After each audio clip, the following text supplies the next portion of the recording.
নেশাদার দ্রব্য পান করবে, আল্লাহ তার 40 দিনের সালাত কবুল করবে না। নিয়মিত নেশাদার দ্রব্য পান করে, খাবার শেষ করেছে, দুপুরে ভাত খাওয়ার পরে একটা সিগারেট জ্বালিয়েছে, এই যে খাবার শুরু করলো, একটা সিগারেটের কারণে 40 দিনের তার সালাত বাতিল হয়ে যাবে, 40 দিনের ইবাদত বাতিল হয়ে যাবে, কোনো ইবাদত কবুল করা হবে না।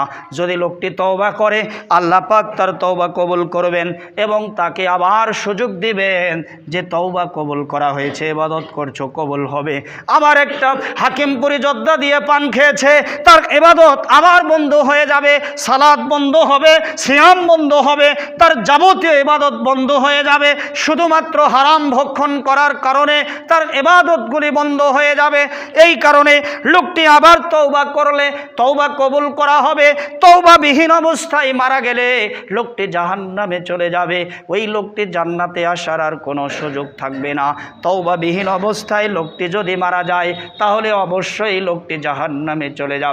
একবার, দুইবার, তিনবার, একইভাবে 3 বার আল্লাহ তওবা কবুল করবে। চতুর্থবারে যদি লোকটি আবার কি করে, এই নেশাদার দ্রব্য পান করে, তাহলে তার তওবা আর কবুল করা হবে না, তার তওবার দরজা বন্ধ করে দেওয়া হবে। এবার আল্লাহর নবী বলছেন, দেখো এবার তাকে জাহান্নামের জন্য প্রস্তুত করা হবে। আল্লাহ পাক তার জন্য ওয়াদা করেছেন রাদাগাতুল খাবাল পান করাবেন। এই রাদাগাতুল খাবাল কি জিনিস? আল্লাহর নবীকে জিজ্ঞেস করা হলো, হে রাসূল, আদাগাতুল খাবাল কি জিনিস? আল্লাহর নবী বললেন, শোনো, জাহান্নামীর শরীর থেকে রক্তপুঞ্জ মিশ্রিত অত্যন্ত গরম তরল পদার্থগুলি, যেগুলি তাদের জন্য প্রস্তুত করা হবে যারা দুনিয়াতে হারাম ভক্ষণ করেছিল, তা হলো এই যে নিয়মিত নেশাদার দ্রব্য ভক্ষণ করেছিল, তারা তওবা করেছিল, আল্লাহ মাফ করেছে, একবার, দুইবার, 3 বার তওবা করেছে, আল্লাহ পাক মাফ করেছে।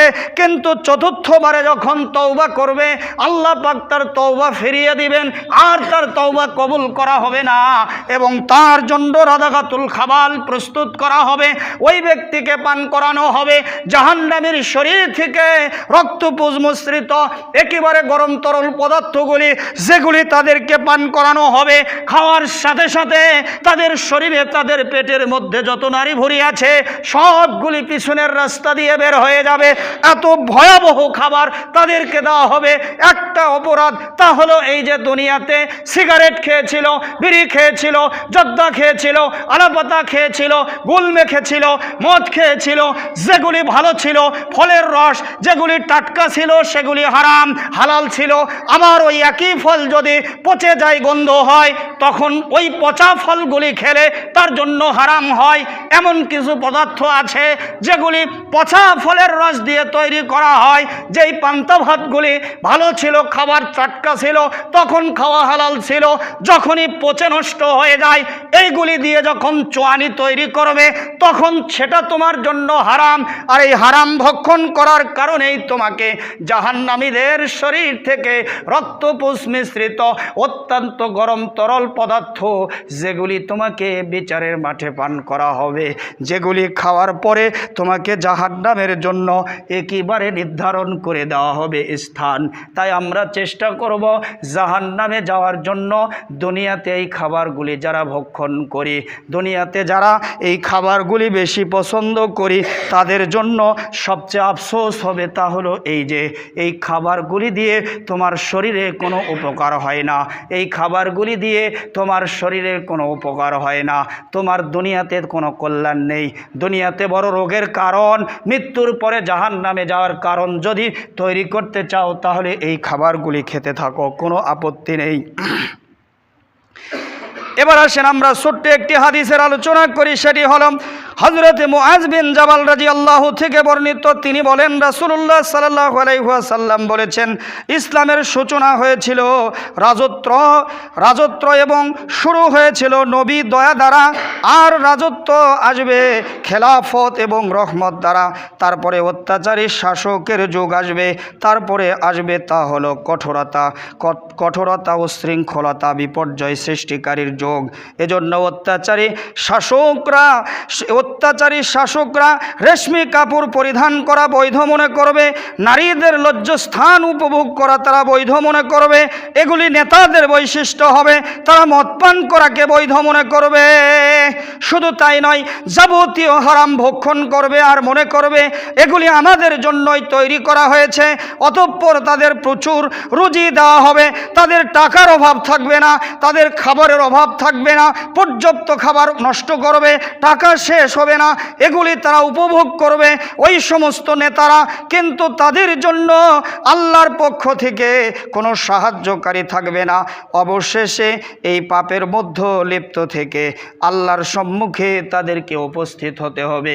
তারা তওবা করার সুযোগ পাবে না, তওবা করার সুযোগ তাদের জন্য থাকবে না। কারণ হলো এই টাকার কারণে, এই সম্পদের কারণে, এই ক্ষমতার কারণে তারা এই অবস্থায় থেকে যাবে। এমস্ত অবস্থায় মালাকুল মউত এসে তোমার সামনে উপস্থিত হবে। ওই দিন আফসোস করবে, তোমার মৃত্যুর পরে জান্নাতে কোনো জায়গা থাকবে না। যত অত্যাচার, যত অন্যায়, যত পাপাচার, যত হারাম খাবার, যত কিছু পাপ আছে তোমার দ্বারা সংগঠিত হয়েছিল, কিন্তু তোমার দ্বারা এগুলোর থেকে মুক্তি হওয়ার কোনো সুযোগ ছিল, কিন্তু তুমি তা পাও নাই। কারণ তোমার দাম্ভিকতা, তোমার টাকার অহংকার, তোমার রাজনীতির প্রভাবের কারণে তুমি এগুলি করো নাই। এই কারণে বিচারের মাঠে তোমাকেও মাপ পাওয়ার সুযোগ থাকবে না। এই জন্য আমরা দেখব ক্ষণিকের জন্য দুনিয়াতে এসেছি, কোন দিন মরবো তা জানি না। এজন্য আমরা এগুলির থেকে বেঁচে থাকার চেষ্টা করব। এমন নেতা নয় যেই নেতার দ্বারা সমাজের লোকেরা উপকৃত হয় না, এমন নেতা নয় যেই নেতার কারণে পরিবারের লোকেরাও শান্তিতে থাকতে পারে না, এমন নেতা হতে চাই না। তুমি এমন নেতার সন্ধান দাও যেই নেতার কথা শুনলে পৃথিবীর সব মানুষ উত্তম মনে করে। তার নাম হলো মুহাম্মদুর রাসূলুল্লাহ সাল্লাল্লাহু আলাইহি ওয়াসাল্লাম।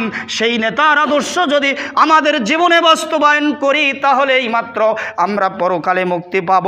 আনাস রাদিয়াল্লাহু তাআলা আনহু বলেন, তিনি বলেছেন যে কিয়ামতের দিন, কিয়ামতের আলামত যদি তোমাদের সামনে উপস্থাপন করি, এক নাম্বার হলো বিদ্যা উঠে যাবে, মূর্খতা বেড়ে যাবে, ব্যভিচার বেশি হবে, মদপান বৃদ্ধি পাবে, পুরুষের সংখ্যা কমে যাবে, নারীর সংখ্যা বেশি হবে। এমনকি একজন পুরুষের সঙ্গে 50 জন মহিলার পরিচালক হবে, এবং এই 50 জন মহিলার পরিচালক হবে এমন সময় তোমাদের সামনে এসে যাবে। বর্ণনায় এসেছে যে বিদ্যা কমে যাবে, মূর্খতা বেড়ে যাবে, এমন সময় তোমাদের সামনে আসবে, মূর্খরা তোমাদের নেতা হবে। সেই দিন আসার আগ পর্যন্ত তোমাদের কাছে কিয়ামত আসবে না। এই কারণে আমরা একটা একটা করে জিনিস অবশ্যই পৃথিবীতে পরিলক্ষিত হতে পারবো। হয় তুমি দেখবে, না হলে তোমার পরের প্রজন্ম দেখবে। কিন্তু এমন দিন আসবে যেই দিন মূর্খতা বেড়ে যাবে, মূর্খরা তোমাদের নেতা হবে, যা নির্দেশ করবে শিক্ষিতরা তা মানতে বাধ্য হবে। এমন অবস্থা যখন হবে তখন আল্লাহর পক্ষ থেকে এমন শাসক প্রেরণ করা হবে যেই শাসক তোমাদের উপরে থাকবে।